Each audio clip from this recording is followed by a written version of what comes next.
Hey everyone, how you doing today? So with Omar today, we've already hit flipping and Burr projects. I thought I'd ask him about seller financing next. So how you doing, Omar? Pretty good, Michael.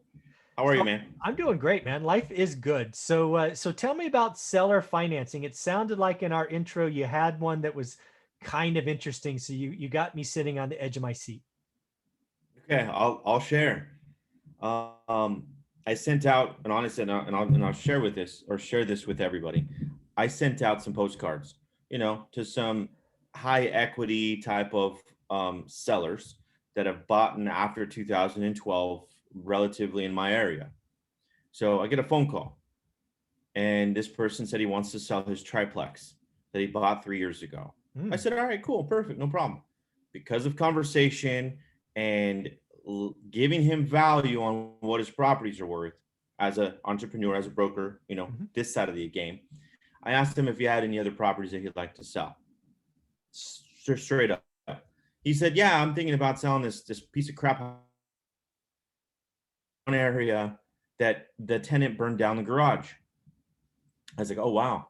Come to find out, the garage was detached. So didn't really have no attachment to the house. So that's a good thing. So immediately he told me this, and he's like, I just need to get rid of it. I'm done with this property. I'm over it. I was like, all right, well, I'm open to it. What are you thinking about getting? He said, well, I want somewhere in that $60,000-$70,000 range. And I'm like, oh, okay, well, let me do some research. Let me get back to you. Let me run the numbers on the triplex. So hour went by. I ran the numbers, and I'm like, huh. And then he mentioned about capital gains. So this is huge, where you guys need to pay attention to the clients that you do speak to. Okay. When you sell any property that you've owned for a while, you will be taxed with capital gains. Long-term capital gain taxes, 28%, 30%, depending on your bracket. Okay. So that's a lot of money that you're going to give away to the IRS. So I thought about it. I was like, okay, this is perfect seller financing. He owes nothing on it. So I came to him. I said, okay, no problem. I will give you 60K for the property. He said, well, I wanted 65, 70. And he said, no, let's do 62. I said, deal. And then I said, will you go ahead and carry the paper? Will you carry $45,000? Because 15K to buy this property, cool, awesome, it's easy. He said, no, I won't do 45, but I'll do 40. I said, all right, deal. 5%, $40,000, 4 years, which is nothing. Okay. Interest only payments.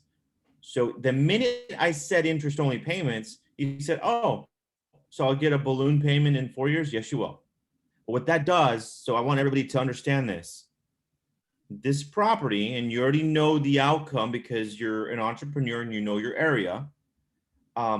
This place rents for $1,100. Mm. Okay.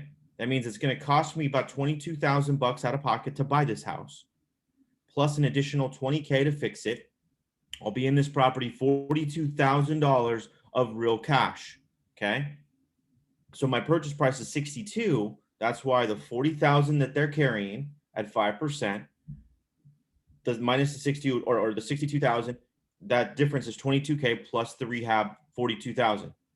My positive cash flow on this is going to be about $800 a month, which is smoking, Yeah. a smoking deal. 800 bucks a month. That's, what is that? $9,600 a year. I'm making 25% on my money invested. No, yeah, 25% on my money invested year one. Year two, year three, year four, I get paid back all my money. Oh, and mind you, the house is worth about $200,000. So you won't know unless you ask. And yes, I'm factoring 4 years from now, the appreciation, et cetera, et cetera. Right now, it's probably worth 150 if it was all done up. Hmm. But you won't know unless you ask. And it led from a postcard because I gave him value on what he already owed or what he already owned. And that's how I got that deal. And it's a perfect seller financing. But be prepared. You have that balloon payment in 4 years. So Yeah. you better be making some money. You can always refinance it. That's not a problem. Yeah. I think that's an awesome example. I think of all the seller financing deals I've done, they're very similar.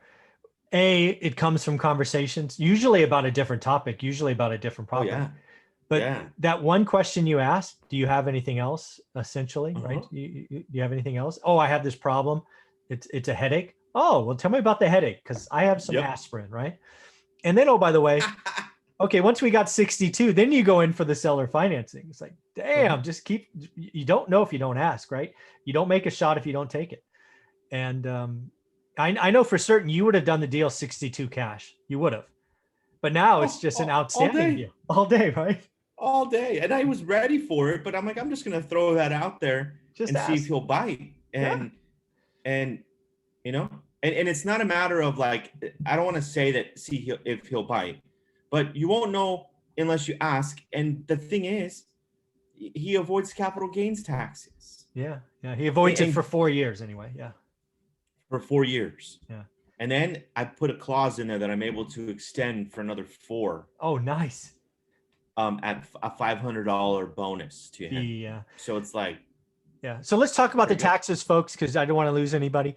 So if this individual were to get it for 62 grand cash day one, that's all, again, assuming he's owned it for a while, he has a basis of 0, he would owe taxes on that 62K like it's all profit.